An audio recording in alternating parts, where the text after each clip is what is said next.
نحمدہ ونصلی علی رسولہ الکریم اما بعد فاعوذ باللہ من الشیطان الرجیم بسم اللہ الرحمن الرحیم۔ میری اسلامی ماں اور بہنوں، السلام علیکم ورحمۃ اللہ وبرکاتہ۔ آج ہم سورۃ البقرہ کی آیت نمبر 59 کا لفظی ترجمہ اور تفسیر پڑھیں گے انشاءاللہ۔ بسم اللہ الرحمن الرحیم۔ سبحانک لا علم لنا الا ما علمتنا انک انت العزیز الحکیم۔ فبدل الذين ظلموا قولا غير الذي قيل لهم فأنزلنا على الذين ظلموا رجزا من السماء بما كانوا يفسقون۔ فبدل الذين، پس بدل ڈالا، الذین، ان لوگوں نے، ظلموا، جو ظالم تھے، جنہوں نے ظلم کیا، انہوں نے بدل ڈالا، قولاً، قول، بات، غیر الذی، علاوہ اس کے، قیل لہم، جو ان سے کہی گئی تھی، فانزلنا، تو پس ہم نے اتارا، علی الذین، ان لوگوں پر، ظلموا، جنہوں نے ظلم کیا، رجزم من السماء، رجزم، عذاب، من السماء، آسمان سے، بما کانوا یفسقون، بسبب اس کے جو وہ فسق کرتے تھے، جو وہ گناہ کرتے تھے، یعنی اس گناہ کے سبب ہم نے ان پر آسمان سے عذاب نازل فرمایا۔ اب اس آیت سے معلوم ہوا کہ بنی اسرائیل کو جو حکم دیا گیا تھا، وہ حکم یہ تھا کہ اس شہر کے اندر داخل جب ہو گئے تو تم نے لفظ حتتن، حتتن کہنا ہے، توبہ توبہ، یعنی حتتن کے معنی ہے توبہ توبہ، یہ کہتے ہوئے تم نے داخل ہونا ہے۔ انہوں نے شرارت سے ان الفاظ کو بدل کر حنتتن کہنا شروع کر دیا، اس کی وجہ سے ان پر آسمانی عذاب نازل ہوا۔ یہ الفاظ کی تبدیلی ایسی تھی کہ جن میں صرف لفظ ہی نہیں بدلتے تھے بلکہ معنی بھی بالکل الٹ ہو گئے تھے۔ حتتن کے معنی توبہ یعنی گناہوں کو نظر انداز کرنے کے تھے، اور حنتتن کے معنی گندم کے، جس کا کلمہ معمور بہا سے کوئی تعلق نہیں تھا، یعنی حنتتن کا حتتن سے کوئی تعلق ہی نہیں تھا، نہ لفظی نہ معنوی۔ جس کلمے کا حکم دیا گیا تھا نا حتتن، اس کے ساتھ حنتتن کا کوئی تعلق نہیں تھا۔ الفاظ کی ایسی تبدیلی ہاں قرآن میں ہو یا حدیث میں ہو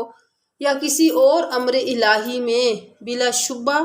بالاتفاق حرام ہے، کیونکہ یہ ایک قسم کا استہزاء ہے یا تحریف ہے، اور اسی پر عذاب ان پر نازل ہوا۔ اب رہا یہ مسئلہ کہ معنی اور مقصود کو محفوظ رکھتے ہوئے صرف الفاظ کی تبدیلی کا کیا حکم ہے، صرف الفاظ تبدیل کرنا۔ امام قرطبی نے اپنی تفسیر میں اس کے متعلق فرمایا کہ بعض کلمات اور اقوال میں معنی کی طرح الفاظ بھی مقصود ہوتے ہیں اور ادائے عبارت کے لیے ضروری ہوتے ہیں۔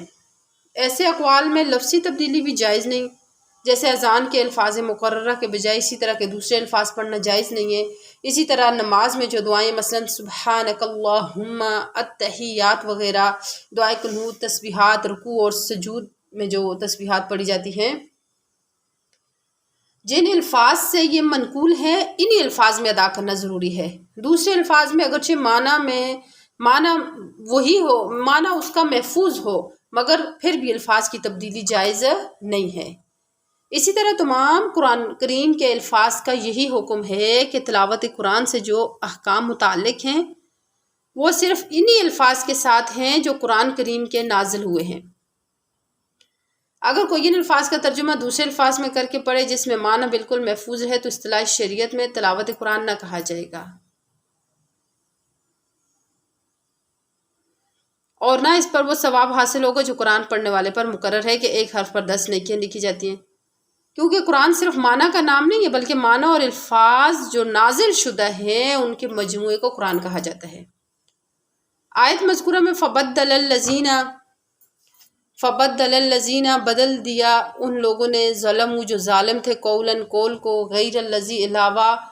اس کے، قیل لہم، جو ان سے کہا گیا تھا۔ ان کے بھی بظاہر، ان کے الفاظ سے بظاہر یہی معلوم ہوتا ہے کہ ان کو توبہ کے لیے جو لفظ حتتن بتلائے گئے تھے، یہ الفاظ بھی ان کے معمور بہی تھے، یعنی وہ تھے جن کے ادا کرنے کا ان کو حکم دیا گیا۔ ان کا بدلنا خود بھی گناہ تھا، پھر تبدیلی ایسی کر دی کہ معنی ہی الٹ گئے، اس لیے عذاب آسمانی کے وہ مستحق ہوئے۔ لیکن جن اقوال اور کلمات میں اصل مقصود معنی ہی ہے، الفاظ مقصود نہیں، ان میں اگر لفظی تبدیلی ایسی کی جائے کہ معنی پر کوئی اثر نہ پڑے، وہ پوری طرح محفوظ رہیں، تو جمہور محدثین اور فقہا کے نزدیک یہ تبدیلی جائز ہے۔ بعض حضرات محدثین حدیث رسول صلی اللہ علیہ وسلم میں ایسی لفظی تبدیلی کو بھی جائز نہیں کہتے۔ امام قرطبی اور امام مالک رحمہ اللہ اور امام شافعی رحمہ اللہ، امام اعظم ابو حنیفہ رحمہ اللہ سے نقل ہے کہ حدیث میں روایت بالمعنی بھی جائز ہے، مگر شرط یہ کہ روایت کرنے والا عربی زبان کا ماہر ہو، مواقع خطاب اور جس ماحول میں حدیث وارد ہوئی سے پوری طرح واقف ہو کہ اس کی غلطی سے معنی میں فرق نہ آئے۔ اور ائمہ حدیث کی ایک جماعت جس طرح الفاظ حدیث سنے ہیں اسی طرح نقل کرنا ضروری سمجھتے ہیں، کوئی لفظی تغیر اور تبدیلی جائز نہیں رکھتے۔ وہ کہتے ہیں کہ کوئی بھی لفظی تبدیلی جائز نہیں ہے۔ محمد بن سیرین رحمہ اللہ، قاسم بن محمد رحمہ اللہ وغیرہ حضرات کا بھی یہی مسلک ہے، یہاں تک کہ ان میں سے بعض حضرات کا تعامل یہ ہے کہ اگر راوی حدیث نے کوئی لفظ نقل کرنے میں کوئی لغوی غلطی بھی ہو جائے اس سے، تو اس سے سننے والے کو اسی غلطی کے ساتھ روایت کرنا چاہیے، اپنی طرف سے اس کو تغیر نہیں کرنا چاہیے۔ اس کے ساتھ یہ ظاہر کر دے کہ میرے خیال میں صحیح لفظ تو اس طرح ہے، مگر مجھے روایت جو پہنچی ہے نا وہ اس طرح ہے۔ ان حضرات کے استدلال اس حدیث میں جس میں حضرت صلی اللہ علیہ وسلم نے ایک شخص کو یہ تلقین فرمائی تھی کہ جب سونے کے لیے بستر پر جائے تو یہ دعا پڑھے،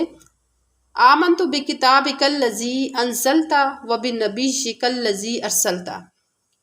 اس شخص نے نبی جی کی جگہ رسول کا پڑھ دیا، تو وہاں حضرت صلی اللہ علیہ وسلم نے پھر یہی ہدایت فرمائی کہ لفظ نبی کا پڑھا کر،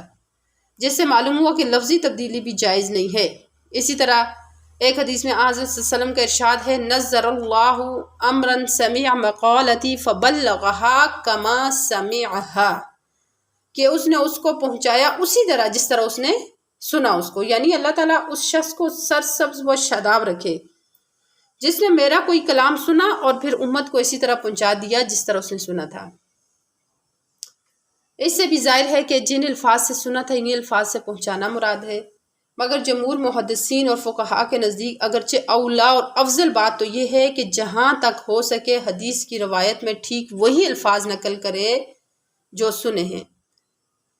اپنے قصد سے ان میں تبدیلی نہ کرے۔ لیکن اگر وہ الفاظ پوری طرح یاد نہیں رہے تو ان کا مفہوم اپنے الفاظ میں نقل کر دینا بھی جائز ہے، اور حدیث کا بلغہا کما سمعہا کا